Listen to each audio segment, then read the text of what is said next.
एक राज्य में हरे भरे जंगलों और चमकते महलों के बीच एक राजा रहता था।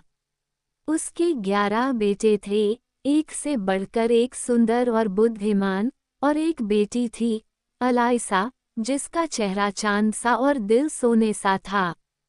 माँ के गुजर जाने के बाद ये भाई बहन एक दूसरे के लिए सब कुछ थे। उनके दिन हंसी खुशी और प्यार में बीतते थे। लेकिन ये सुख ज्यादा दिन न रहा। राजा ने दूसरी शादी कर ली। नई रानी सुंदर थी, मगर उसका दिल पत्थर सा।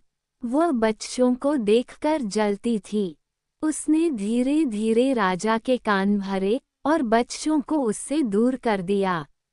अलाइसा को एक दूर के मठ में भेज दिया गया, जहां उसे कठोर अनुशासन और अकेलेपन का सामना करना पड़ा।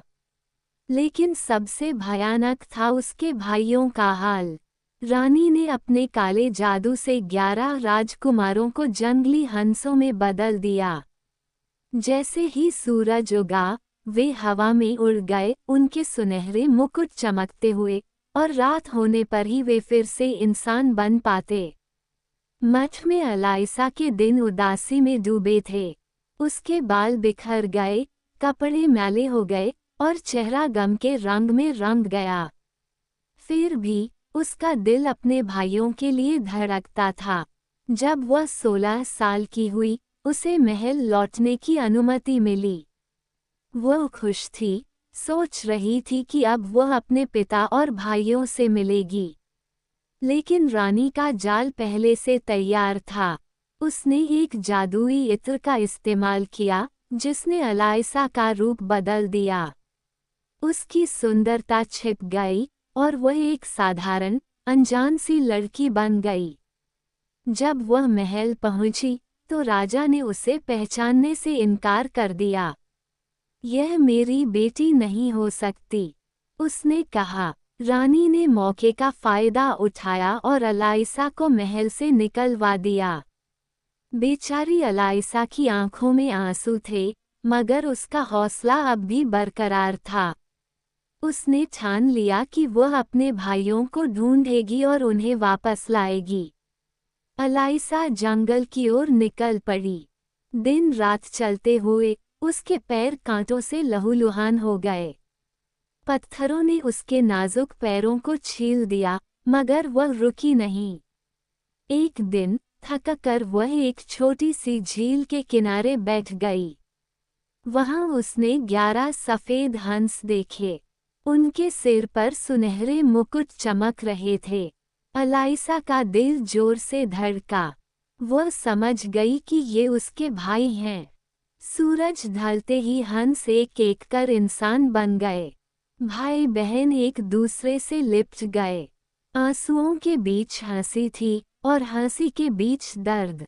भाइयों ने बताया कि रानी के शाप के कारण वे दिन में हंस और रात में इंसान बनते हैं। वे समुद्र के पार एक अनजान देश में रहते हैं, जहां हर रात लौटते हैं। अलाइसा ने कसम खाई कि वह अपने भाइयों को इस शाप से मुक्त कराएगी, चाहे कुछ भी हो जाए। सबसे बड़े भाई ने एक रात अलाइसा को बताया, शाप तोड़ने का एक ही रास्ता है।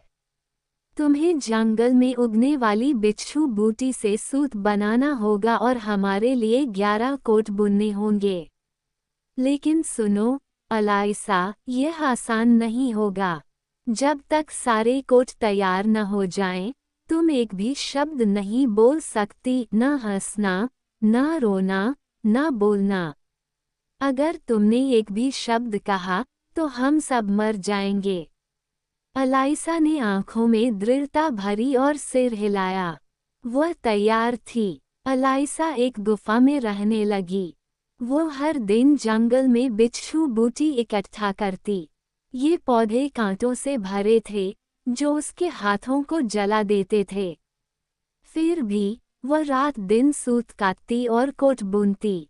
उसके हाथ खून से लाल हो गए, उंगलियां छिल गईं, मगर उसने होंठ सी लिए। गांव के लोग उसे देखकर डरते, उसे चुड़ैल कहते। बच्चे उस पर पत्थर फेंकते, मगर वह चुप रही। उसकी आंखें बोलती थीं, मगर उसका मुंह खामोश था। एक दिन उस देश का युवा राजा शिकार के लिए जंगल में आया। उसने गुफा के पास अलाइसा को देखा। उसके बिखरे बाल, घायल हाथ और आंखों में छिपी मासूमियत ने राजा का दिल जीत लिया। वो उसे अपने महल ले गया। राजा ने अलाइसा से शादी का प्रस्ताव रखा। वह बोल नहीं सकती थी, मगर उसकी आंखों में सहमति थी। शादी हो गई और अलाइसा अब रानी बन गई। लेकिन उसकी तपस्या खत्म नहीं हुई थी। वह रात रात भर कोट बुनती रही। राजा की माँ, जो एक सख्त और शक्की स्वभाव की थी, को अलाइसा पसंद नहीं थी। उसने देखा कि अलाइसा चुप रहती है और कांटेदार पत्तों से कुछ बुनती रहती है। उसने अफवाह फैलाई कि अलाइसा जादूगरनी है। धीरे धीरे लोग भी उससे डरने लगे। राजा का मन भी डोलने लगा। आखिरकार अलाइसा पर काले जादू का इल्जाम लगा। उसे जला देने की सजा सुनाई गई। उसका आखिरी कोट अभी अधूरा था, फिर भी वह उसे साथ ले गई। सजा के दिन, जब आग की लपटें तैयार हो रही थीं, आकाश में 11 सफेद हंस उतरे। अलाइसा ने कोट उठाई और एक एक कर अपने भाइयों पर फेंके। जैसे ही कोट उनके शरीर को छूते गए, हंस इंसान बनते गए। 10 भाई पूरी तरह इंसान बन गए, मगर सबसे छोटे भाई का कोट अधूरा था। उसका एक हाथ हंस का पंख बना रहा। तभी अलाइसा ने पहली बार मुंह खोला। उसकी आवाज कांप रही थी, मगर साफ थी। उसने सारी सच्चाई बता दी, रानी के जादू, अपने भाइयों के शाप और अपनी चुप्पी की वजह। लोग चुप हो गए। राजा की आंखों में पश्चाताप था। उसने अलाइसा को गले लगाया और माफी मांगी। अलाइसा के भाई आजाद थे। वह अब राजा के साथ प्रेम और सम्मान से रहने लगी। सबसे छोटा भाई, जिसके हाथ में अब भी एक पंख था, हमेशा कहता, ये पंख मुझे मेरी बहन के त्याग की याद दिलाता है। इस तरह प्यार और बलिदान की यह कहानी अमर हो गई।